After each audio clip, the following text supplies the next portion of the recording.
Okay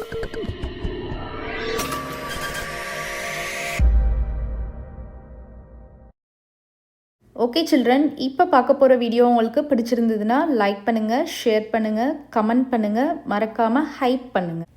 hello children, welcome back to our channel trending Abhi.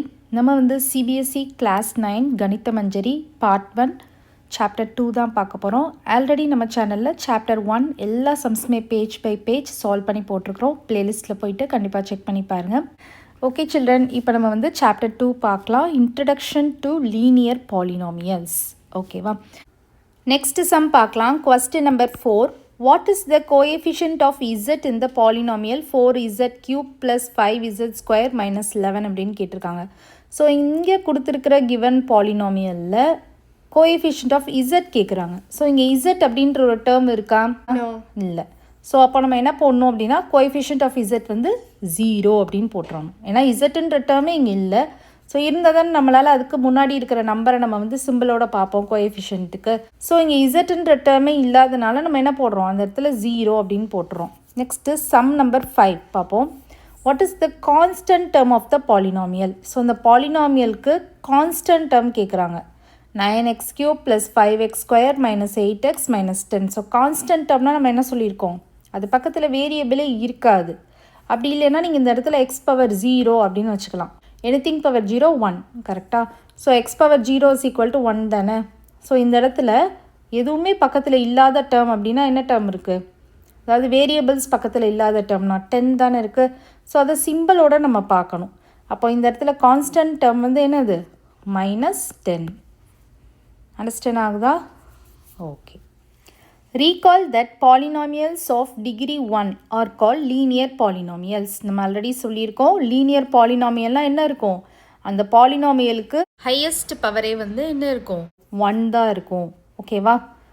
So அதுதான் நமக்கு வந்து linear polynomial சொல்லுவோம். So in this chapter we shall study linear polynomials. அதுதான் நம்ம இந்த சாப்டரில் படிக்க போகிறோம்.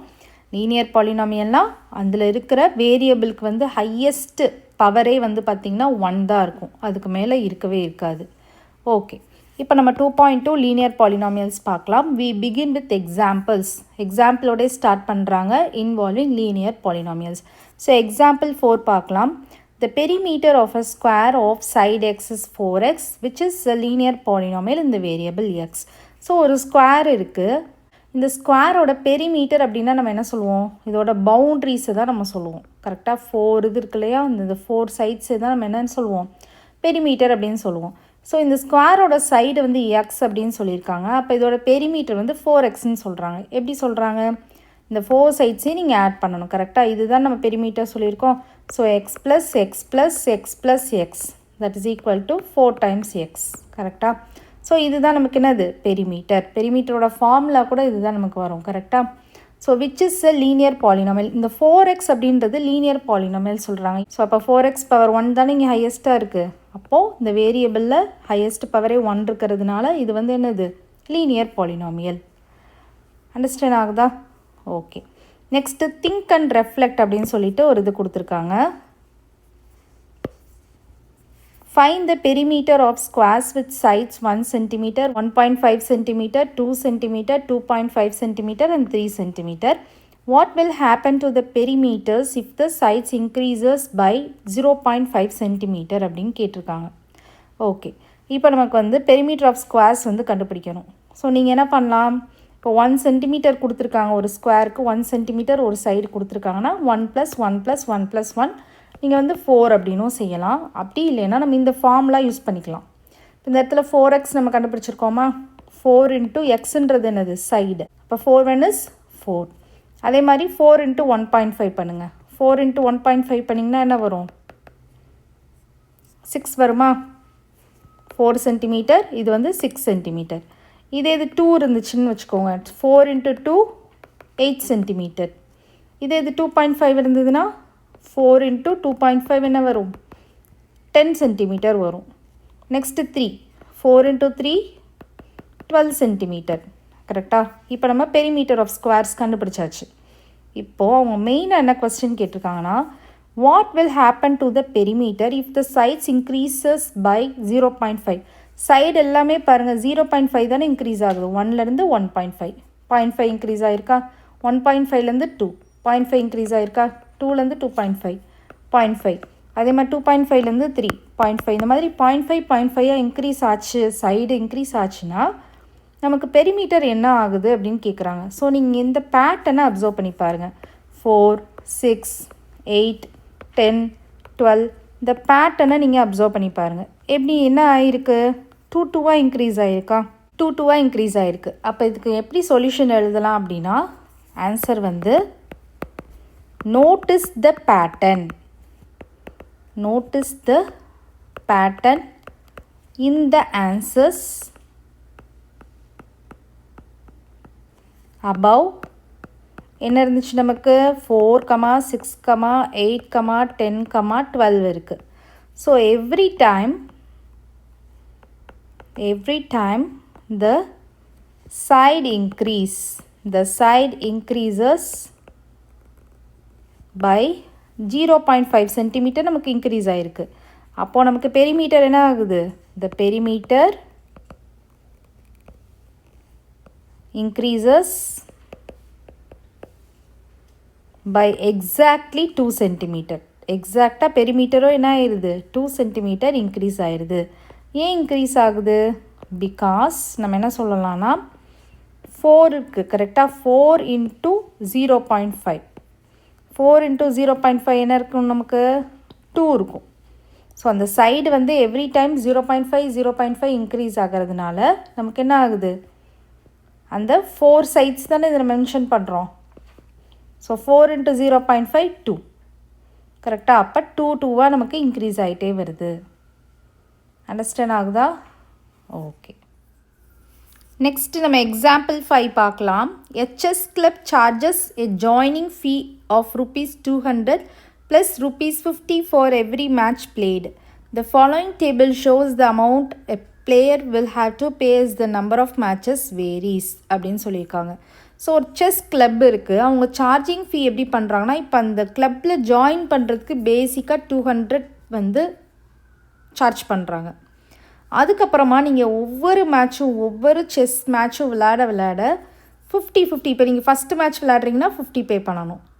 ஓகேவா? இப்போ செகண்ட் மேட்ச் விளையாடுறீங்கன்னா அகைன் ஒரு 50 பே பண்ணணும். தேர்ட் மேட்ச் விளையாடுறீங்கன்னா அகைன் ஒரு 50, இந்த மாதிரி 50 பே பண்ணணும் ஒவ்வொரு மேட்ச் நீங்கள் விளையாடுறதுக்கும். ஸோ உங்களுக்கு அது டேப்லெட் காலமாகவே கொடுத்துருக்காங்க பாருங்கள். Number of matches played, amount paid. இப்போ ஃபஸ்ட்டு மேட்ச் விளையாடுறப்ப அவங்க என்ன பே பண்ணியிருப்பாங்க, 250 பே பண்ணியிருப்பாங்க. அதாவது ஜாயினிங் ஃபீ வந்து 200 + ஃபஸ்ட்டு மேட்ச்க்கு 50, 250. இப்போ செகண்ட் மேட்ச் விளையாடுறதுக்கு 300 பே பண்ணியிருப்பாங்க. ஏன்னா ஆல்ரெடி வந்து 200 பேசிக்காக பே பண்ணியிருப்பாங்க, ஃபஸ்ட்டு மேட்ச்க்கு பே பண்ணியிருப்பாங்க, செகண்ட் மேட்ச்க்கு ஒரு 50, அப்போ 250, 300. தேர்ட் மேட்ச் இது பண்ணுறப்ப 350 பே பண்ணியிருப்பாங்க. ஃபோர்த்து மேட்ச் விளையாடுறப்ப 400 பே பண்ணியிருப்பாங்க. ஃபிஃப்த்து மேட்ச் 450, சிக்ஸ்த்து மேட்ச் 500, இந்த மாதிரி வந்து போய்கிட்டே இருக்கும். எம்த்து மேட்ச் அப்படின்றது என்னது, இது மேபி 1000 இருக்கலாம், 10,000 இருக்கலாம், இல்லை லேக்காக இருக்கலாம், எது வேணாலும் இருக்கலாம்.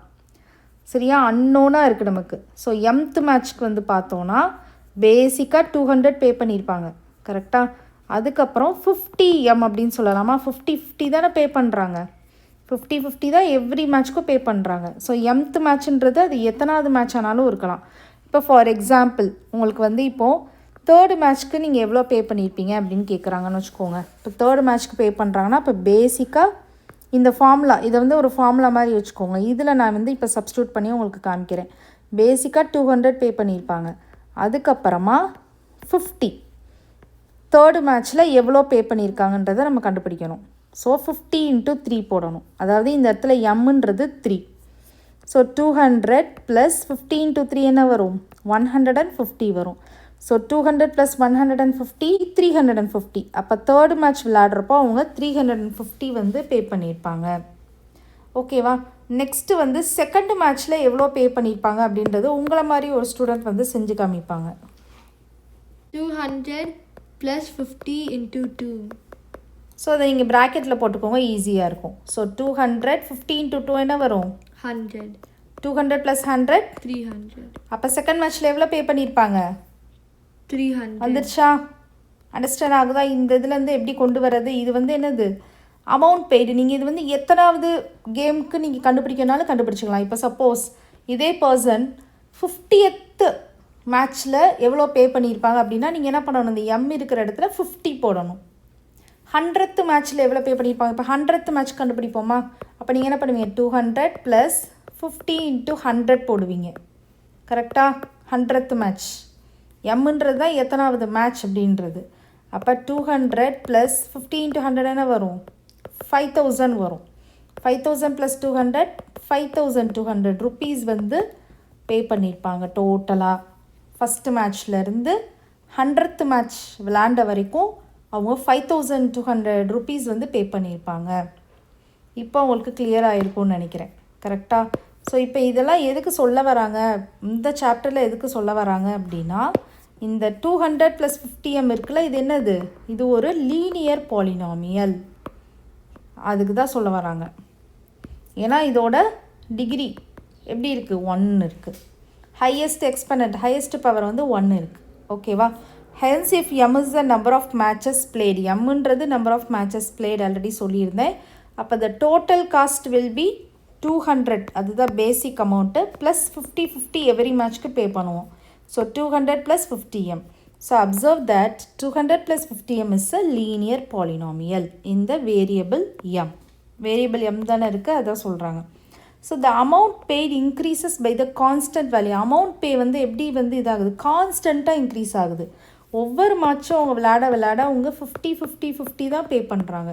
50 பே பண்ணிட்டு அடுத்து 100 150 அந்த மாதிரி பே பண்ணல, கான்ஸ்டண்ட்டாக தான் பே பண்ணுறாங்க. So the amount paid increases, அதனால் பே பண்ணுற அமௌண்ட் இன்க்ரீஸ் ஆகிறது பார்த்திங்கன்னா மாதிரி கான்ஸ்டண்ட்டாக 50 தான் இன்க்ரீஸ் ஆகும். So the amount paid increases by the constant value of ₹50 for every additional match played. ஒவ்வொரு அடிஷ்னல் மேட்ச் பே பண்ணால் அவங்களுக்கு எவ்வளோ கூடும், 50 தான் கூடும். ஓகே, இப்போ நம்ம திங்க் அண்ட் ரெஃப்ளெக்ட் பார்க்கலாம்.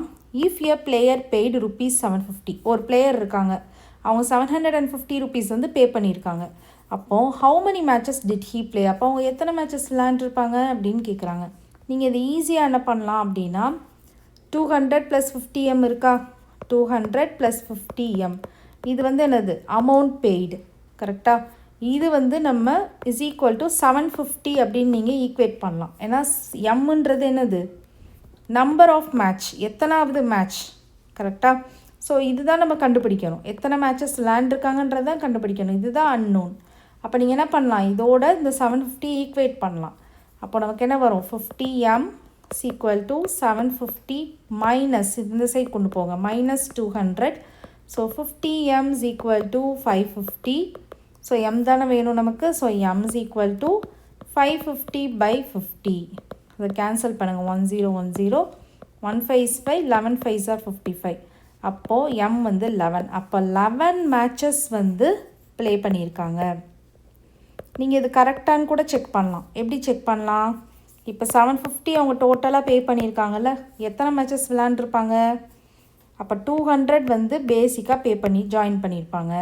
அதுக்கப்புறம் 50 ஆட் பண்ணிக்கோங்க, 250, 300, 350, 400, 450, 500, 550, 600, 650, 700, 750. ஸோ இது எல்லாமே நம்பர் ஆஃப் மேட்சஸ் தான். இது வந்து பேசிக் பேமெண்ட்டு. ஸோ எத்தனை மேட்சஸ் விளையாண்டுருப்பாங்க, 1 2 3 4 5 6 7 8 9 10 11. அப்போ 11 மேட்சஸ் வந்து டோட்டலாக விளையாண்டுருப்பாங்க. அண்டர்ஸ்டாண்ட் ஆகுதா? அப்போ நீங்கள் கண்டுபிடிச்சிருக்கிற ஆன்சர் வந்து கரெக்ட். ஓகேவா? ஓகே. ஸோ ஃபைனலாக என்ன சொல்கிறாங்கன்னா, the examples given above highlight a characteristic feature of linear polynomial.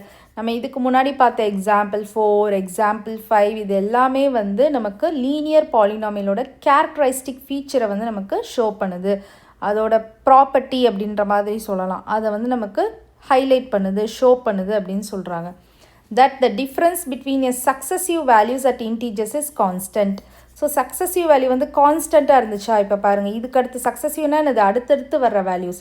இப்போ 250க்கு அடுத்து 300 வந்துச்சு, 300க்கு அடுத்து 350 வந்தது. இது ஒவ்வொரு இதுக்கும் இன்பிட்வீனில் உள்ள வேல்யூ, அந்த இன்க்ரீஸ் வேல்யூ வந்து பார்த்திங்கன்னா கான்ஸ்டண்ட்டாக 50 தான் வருது. அதே மாதிரி ப்ரீவியஸ் எக்ஸாம்பிள்லையும் பாருங்கள். ஸோ இதுலேயும் நீங்கள் பார்த்தீங்கன்னா, இப்போ நான் வந்து சைடை வந்து 0.5 இன்க்ரீஸ் பண்ணுறேன். ஸோ 0.5 இன்க்ரீஸ் பண்ணிகிட்டே வர்றப்ப எனக்கு கான்ஸ்டண்ட்டாக 2 இன்க்ரீஸ் ஆகிட்டே வந்துச்சு பெரிமீட்டர். கரெக்டாக?